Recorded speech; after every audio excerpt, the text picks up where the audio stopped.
My name is Rachel Monroe, and for most of my life, I've worked with my hands. Not in the way people think when they hear that phrase. My hands don't build walls or paint canvases, but they heal. I'm a licensed massage therapist with over a decade of experience, not a hobbyist, not someone who learned from YouTube.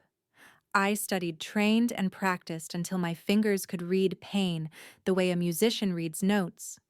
I've worked with pro athletes, worn out nurses, office workers with bad chairs and broken posture. I know the human body in a way few people do, not just bones and muscles, but the weight people carry that has nothing to do with gravity. But my career, my calling, was also the beginning of the quiet end of my marriage. My ex-husband Tom never really understood what I did. He tried at first, told people proudly what I did for a living helped me paint the walls of my studio. But slowly over time, something in him changed. Maybe it was jealousy. Maybe it was insecurity. Maybe it was just that old idea that a woman's touch belongs to her family and no one else. He never raised his voice about it. That wasn't Tom. But I could hear it in the way he said things like, "Long day" or "all male clients again." That dry smile. That half-joke that was never really a joke. We were married for 10 years. Then we weren't.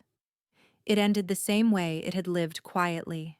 No slammed doors, no dramatic affairs. Just silence at the dinner table until we finally accepted we had nothing left to say. He moved out. Our son Logan stayed. Logan was 21 by then, a college junior on a sports scholarship playing semi-pro football, bouncing between campus and my place depending on the season. Tall like his father, quiet like me.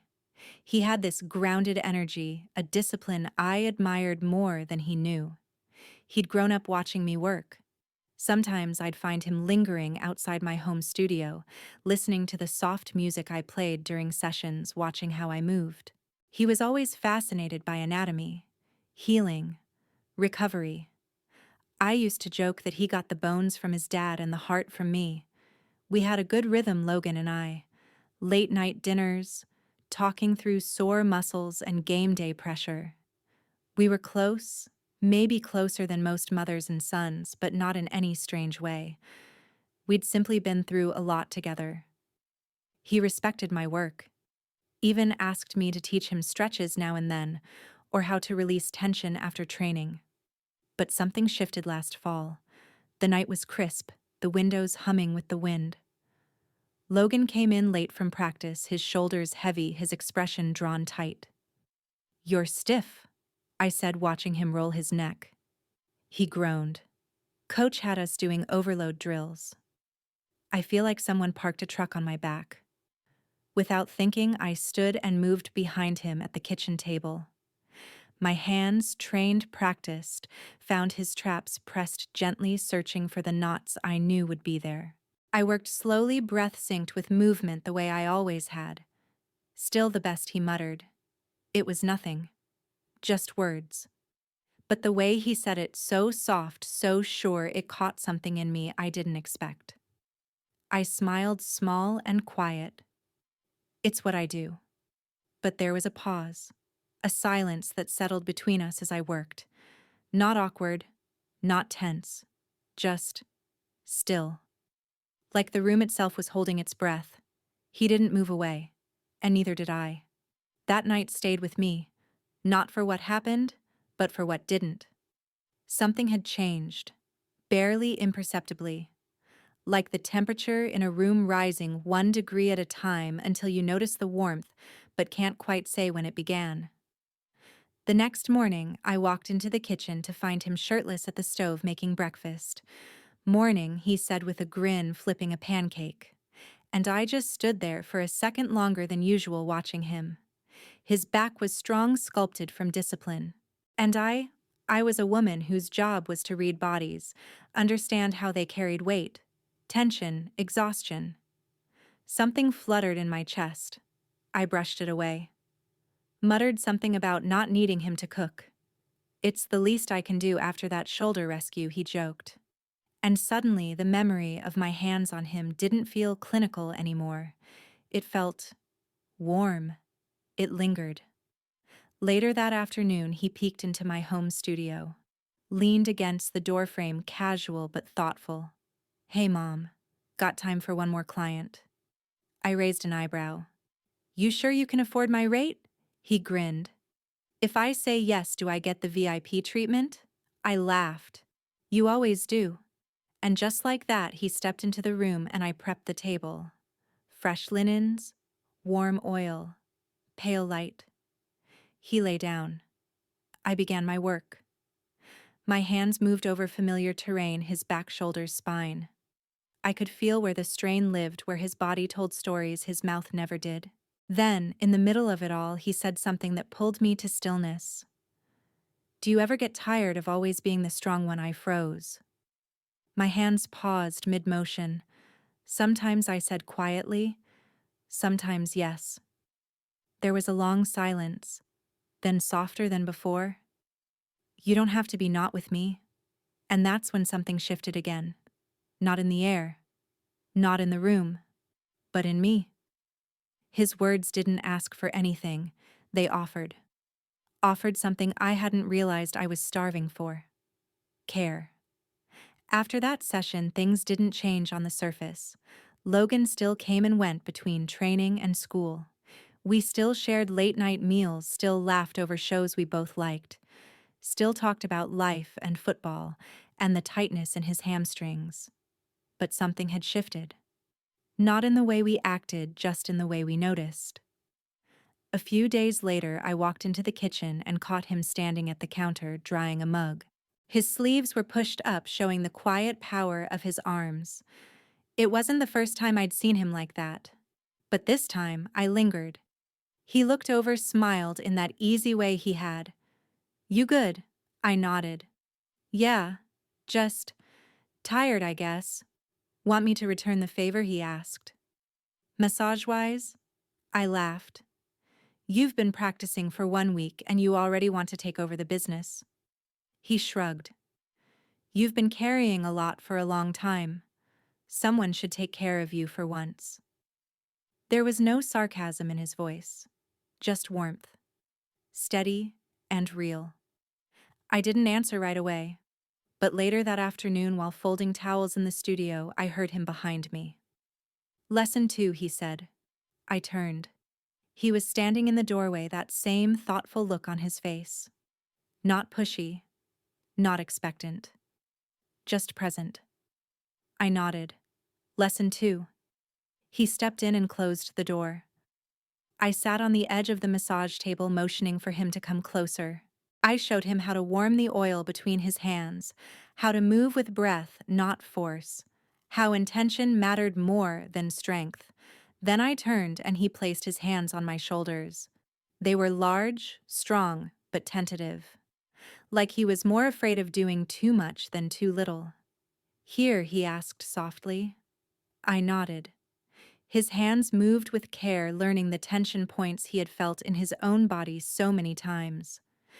I inhaled slow and steady as his thumbs worked into the knots along my upper back. And for the first time in years, I let go. Not completely, but enough. Enough to feel my muscles soften. Enough to stop holding my breath. He didn't speak much, but his touch did. It said, "I see you. I respect you. I'm here." His hands found the weight I'd been carrying, not just in my back, but in the invisible places, shoulders stiff from decades of being strong for everyone else. "You're good at this," I murmured. He paused, then said quietly, "I just want you to feel what I've always felt. Safe, supported." And I did. When the massage ended, I sat still for a long moment. His hands drifted away gently like the last waves of a tide receding. I turned and looked up at him. There was something in his eyes. Not confusion, not hesitation, just care. Deep, honest care. And for a second I didn't see my son. I saw Logan, the man. The steady, kind, intuitive man I had helped raise. And he saw me, not just Mom, but Rachel. A woman. He reached out slowly, wrapping his arms around me in a quiet, grounding hug. No rush. No awkwardness. just warmth. Like he was saying, I've got you. Just breathe. So I did. And in that moment, I realized something. This closeness we had, whatever it was becoming, wasn't something I needed to run from. It was something I had to understand. Because it was real. The days that followed felt quiet. But not the kind of quiet that comes from distance. It was fuller now. Like something had settled between us, unspoken, but understood. Logan didn't bring up the massage, neither did I. But the air carried it, soft as breath, real as gravity. One night I was tidying the living room after dinner when I heard his voice again, floating from the doorway of my studio. Hey, he said casually. Got a sec? I turned half laughing. You really like hanging around this place now, huh? He shrugged. It's calm in here. He stepped inside slowly, not crossing the room yet. I was thinking, maybe you could keep teaching me. Like actually teach me. Not just for fun. I tilted my head. You thinking of switching majors? He smiled a little sheepish. Not exactly, but you always say touch can heal. I guess I want to understand it better. Maybe I just want to know what it really means. I watched him for a moment, this tall, grounded young man who used to fall asleep in my lap after soccer practice. Now he stood before me with hands that carried gentleness and purpose, and eyes that looked at me like I was still the center of his world, even if neither of us could explain what that meant anymore. All right, I said quietly. Let's start with presence. He listened, really listened as I demonstrated.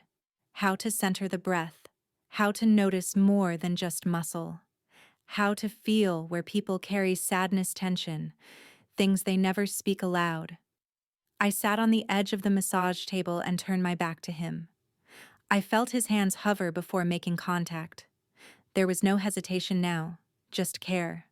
A natural rhythm growing between pressure and pause. You're picking it up fast, I said softly. He didn't answer right away, but I could feel the intention behind every motion.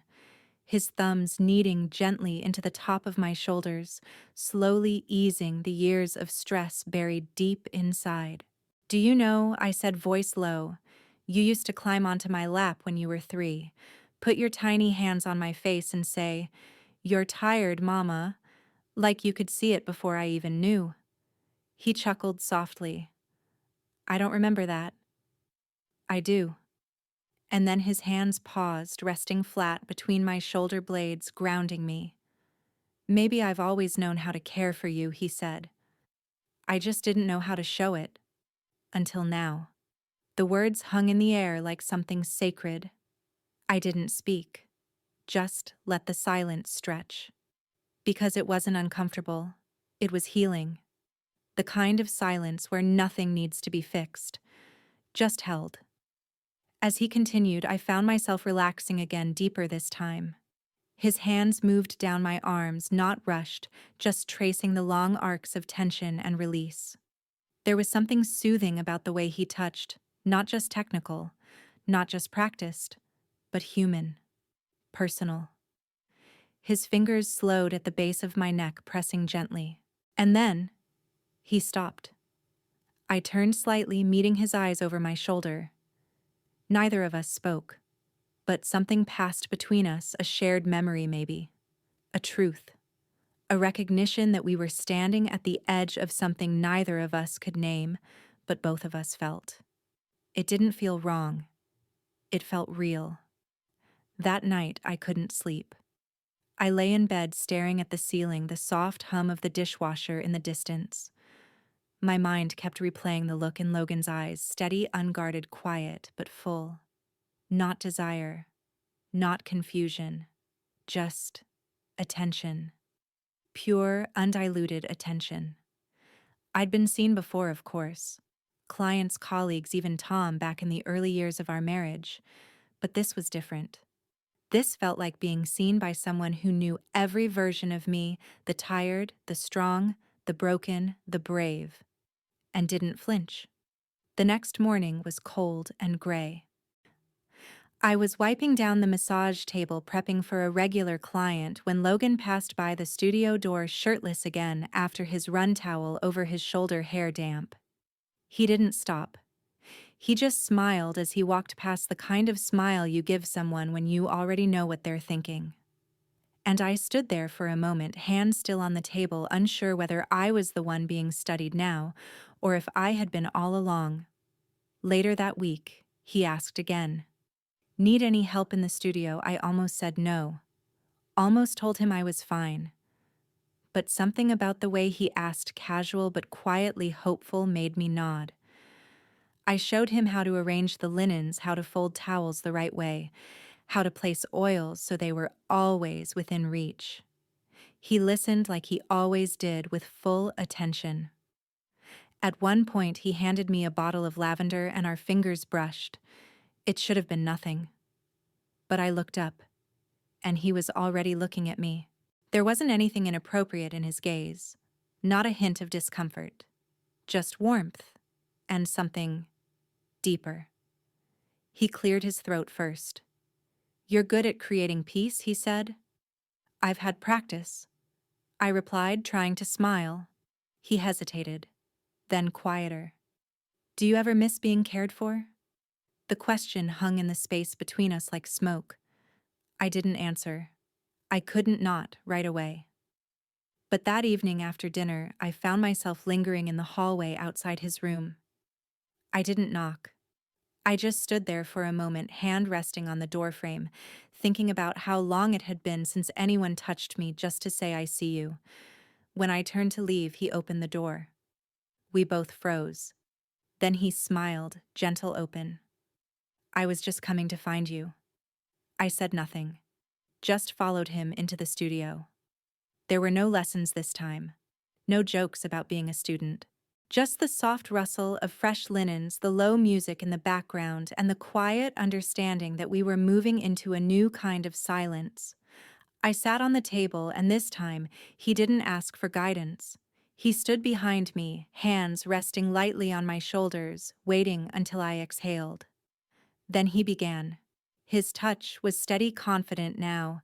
It held nothing but care.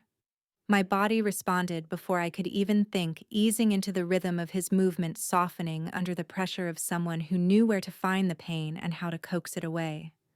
You're carrying more today, he murmured. I nodded. I always do. Most people just don't notice. I do, he said. And he did. The session lasted longer than usual, not because we planned it that way, but because neither of us wanted it to end. Logan's hands moved with practiced rhythm now, down my arms, across my upper back. Each stroke calm and certain, his presence grounding me like an anchor in warm water. He knew where to pause, where to apply more pressure, and where to simply be still. No words passed between us for a while, but I could feel the weight of everything unsaid in his touch. His fingers traced the space between my shoulder blades where years of tension had settled like dust. And slowly, with each pass, I felt myself letting go of the years I'd spent holding everything together, of the loneliness I never spoke aloud, of the woman I'd stopped seeing in the mirror. I exhaled deeply, not from pain, from relief. You're incredible at this, I whispered, eyes closed. He didn't answer right away. Then softly, just behind me, his voice. I just wanted you to feel cared for, the way you always made me feel. My chest ached in that slow, quiet way that doesn't hurt, but makes you aware of everything inside you. I turned slightly, just enough to see him standing behind me, his hands resting at his sides, now his breath slow and even. Thank you, I said, my voice barely louder than the music in the room. He reached for me, not abruptly, not with urgency, just slowly wrapping his arms around me in a way that felt complete. I let my head rest against his chest, the scent of clean cotton and lavender oil filling the air between us. His arms tightened gently, like he was afraid I might pull away, but I didn't. I couldn't. I hadn't been held like that in years. Not like a woman, not like a person who mattered. We stayed that way for a long time, not moving, not talking, just breathing together in the quiet space we'd built, tender, fragile, and sacred. When I finally looked up, our eyes met, and everything I'd tried not to name was suddenly there between us. Not shame, not confusion, just truth. "I see you, Mom," he said, voice soft. But the word mom felt too small for what was in his voice, too narrow for what was in his eyes. And I didn't stop him when he leaned down so slowly, like he wanted to give me time to change my mind, and brushed a kiss against my forehead, then my cheek. Then he paused, lips hovering close, waiting. Not pushing, not asking, just offering. And when our lips met, soft, impossibly gentle, it wasn't desire that passed through me. It was everything else. Years of quiet loyalty, years of showing up for one another, years of love that had shifted, grown, deepened into something neither of us had planned, but both of us recognized. We pulled away just enough for our foreheads to touch. His breath warmed my skin. "I'm here," he whispered, and I believed him. More than I'd believed anyone in a very long time. We didn't speak for a while after that. Not out of fear, not guilt. Just silence, the good kind. The kind that wraps around two people like a soft blanket, like the room itself is holding its breath, so nothing delicate gets broken. He stood with me for a long time in that quiet.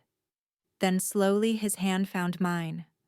Our fingers met in a gentle clasp. Nothing possessive. Nothing rushed. Just connection. When I finally pulled away to fold a towel, my hands were steady, but something inside me had changed. Not because of the kiss, but because of everything it carried. That evening, we moved through the house the same way we always had. He helped wash the dishes.